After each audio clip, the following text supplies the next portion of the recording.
Hello সবাইকে, সবাই কেমন আছো? আশা করি খুব ভালো আছো। আর এই ভিডিওটা কিন্তু অনেকদিন আগের, আসলে অনেকদিন আগের বলতে সপ্তমী পূজার ভিডিও। তো সপ্তমী পূজার দিন গিয়েছিলাম মায়ের ওখানে বিকালবেলা, আর আমার ছেলে অলরেডি ষষ্ঠীতে চলে গিয়েছিল। তো দেখো আমরা ওখানে গিয়ে কিন্তু রেডি সেডি হয়ে গিয়েছি। তো আমি তো রেডি, এদিকে আমার ছোটো ভাইয়ের বউ রেডি হচ্ছে। তো আমার ছোটো ভাইটা বলছিল যাবে না, তো আমরা বললাম যে চল, বেশি পুজো দেখবো না, সামনে থেকে দেখবো। আর এদিকে দেখো পুচকির ভাই মানে আমার ছেলে জুতো পরিয়ে দিচ্ছে। আর জুতো পরাতে গিয়ে দেখছে যে জুতোতে লাইট জ্বলছে। তো বলছে বাহ, লাইটিং জুতো। তো ও তো খুব খুশি, ওর বার্থডের সময় কিনেছিল। তো বার্থডে তো কিছুদিন আগে গিয়েছিল। তো ওই ভিডিওগুলি আমি তোমাদের সাথে শেয়ার করিনি। আসলে এখন আছে না, ব্লগ ভিডিও দিতে একদমই সময় পায় না। তো যাই হোক, শরীরটা বেশি ভালো থাকে না। তো এদিকে দেখো আমার মেজদার মেয়ে, ও আছে হাঁপানিয়া থেকে আসলো। তো এই হলো আমাদের প্রথম পুজো দেখা, মানে সপ্তমী পূজার দিন আমাদের প্রথম পুজো দেখা। আর যদিও ষষ্ঠীর দিন কিন্তু আমার ছেলে ওরা পুজো দেখেছে, আমি দেখিনি। তো এটা হলো আমাদের রাধা মাধব উন্নয়ন সংঘ ক্লাব, মানে আমার বাপের বাড়ি এখানে রাধা মাধব ক্লাব। তো ওখানে পুজোটা আমার খুবই ভালো লেগেছে, সিম্পলের ভিত্তি খুব সুন্দর হয়েছে। আর এই যে আর্টগুলি খুব সুন্দর, ঠিক না? তো গ্রাম্য পরিবেশ দেখিয়েছিল। আর মা দুর্গাকেও কিন্তু গ্রাম্য বধূরূপেই কিন্তু শাড়ি টাড়ি পরিয়ে সাজিয়েছে। তো এদিকে সবাই মিলে ফটোশ্যুট করে নিচ্ছে, আমার ছোটো ভাইয়ের বউ, তারপর মেজদার মেয়ে। আর এই হলো সেই প্রতিমা। এখানে কিন্তু মেন পুজোটা হয়, এটা ক্লাবের সামনে মূর্তিটা রাখা হয়। আর এটা হলো রাধানগর ক্লাব থেকে, মানে রাধানগর স্ট্যান্ডের দিকে যাওয়ার পথে লাইটিংটা। আর এই হলো বুদ্ধ মন্দিরের পূজা, এটা আমি কিন্তু ভেতরে গিয়ে দেখি নাই। তো আস্তে আস্তে আমরা এগিয়ে চলে আসছি। এই হলো, এই লাইটিংটা দেখে নিচ্ছি, বুঝতে পেরেছো, তোমরা তো সবাই গিয়েছো।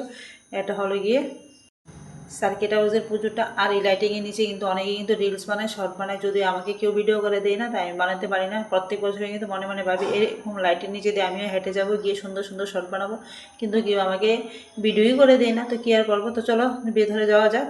তো গিয়ে পুজোটা দেখে ফেলি। আর সিম্পলের মধ্যে সবগুলো পুজো প্যান্ডেলই কিন্তু খুব সুন্দর হয়েছে। তো যদিও আমি ওই দিন বেশি পুজো দেখিনি, মাত্র 3-4টা পুজোই দেখেছিলাম। তো এদিকে খুবই সুন্দর হয়েছে। আর অনেক লোকের ভিড় কিন্তু ছিল। তো দেখতে পাচ্ছ লোকের পা শুধু দেখা যাচ্ছে।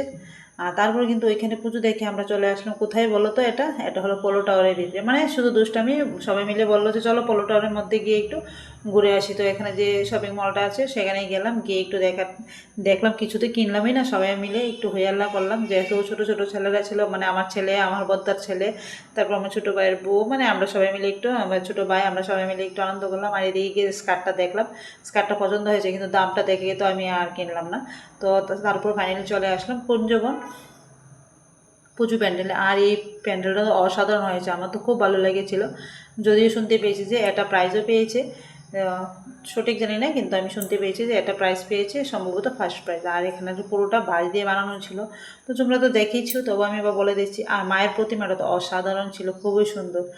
তো দেখো এই জলের ফোয়ারাটা, ঠিক না, কতটা না সুন্দর, লাইটিংটা দারুণ। আর লাইটিংটা কিন্তু মানে ঠান্ডা ঠান্ডার মধ্যে খুব ভালো লাগছিলো। চতুর্দিকে পাতিলের দিয়ে ওর মধ্যে লাইটিং করেছিল, আর উপর থেকে জল গলে পড়ছিল, খুব ঠান্ডা ঠান্ডা লাগছিল। আর মায়ের রূপ তো অসাধারণ ছিল। আর মাকে কিন্তু সবসময় লাল, হলুদ, পিঙ্ক এইসব শাড়িতে দেখি। তো এই শাড়ি কালারটা কিন্তু মানে খুব সুন্দর লাগছিলো, একদম প্রকৃতির কালারের শাড়িটা। আর ছোটো ছোটো কার্তিক গণেশ ওদেরকে দেখেও কিন্তু খুব ভালো লাগছিলো। তারপর দেখো কিন্তু রওনা হয়ে গেছি বাড়ির উদ্দেশ্যে, আমি আর আমার হাজব্যান্ড। ছেলে তো রয়ে গেলো মায়ের ওখানে, মানে ওর মামার বাড়িতে।